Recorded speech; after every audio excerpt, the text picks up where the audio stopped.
ভালোবাসা জিনিসটা কি অদ্ভুত, তাই না? পুরোটাই নাগালের বাইরে। হাজার চেষ্টা করেও বুঝতে পারা যায় না সেই মানুষটাকে। কাজের ফাঁকে ঠিকই টুক করে তার মেসেজ চেক করি, সে অনলাইনে আছে কিনা। বারবার দেখি, আমি নিশ্চিত যে তার পক্ষে আমার মেসেজটা করাটা অসম্ভব ছাড়া কিছু না। তবুও এমন পাগলামি করি। আর যখন দেখি অনলাইনে সবুজ বাতি দীর্ঘক্ষণ ধরে জ্বলেই যাচ্ছে কিন্তু কোনো মেসেজে নেই, তখন অভিমানে জ্বালায় মন পুড়তে থাকে। নিজেকে অনেক অস্থির মনে হয়। এক মুহূর্তের জন্য বেঁচে থাকার ইচ্ছেটাও যেন মরে যায়। মনে হয় এই জীবন, এই পৃথিবী আমার জন্য নয় হয়তো। মাঝে মধ্যে ভাবি এসব থেকে বেরিয়ে যাব, নিজের মতো করে ভালো থাকবো। এভাবে হয়তো কখনো কখনো পুরো সোশ্যাল নেটওয়ার্ক থেকে বেরিয়ে যাই, কিন্তু সেটা নিষ্প্রান্তে স্বল্পস্থায়ী।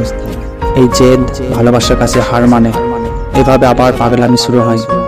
যাই হোক, ভালোবাসা পাওয়ার আশা আর না পাওয়ার যন্ত্রণা একসাথে নিয়ে গিয়ে চলেছি।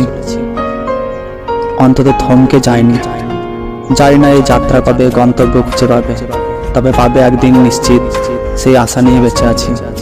আমাদের বুঝতে সময় লাগে কোনটা ভালোবাসা আর কোনটা পছন্দ করা। আমাদের বুঝতে সময় লাগে মানুষটার সময় নেই নাকি কথা বলার ইচ্ছে নেই। আমাদের বুঝতে সময় লাগে ব্যস্ততায় ডুবে আছে নাকি এড়িয়ে যাচ্ছে। আমাদের বুঝতে সময় লাগে আমাকে দেওয়ার মতো সময় পাচ্ছে না নাকি আর ভালো লাগছে না।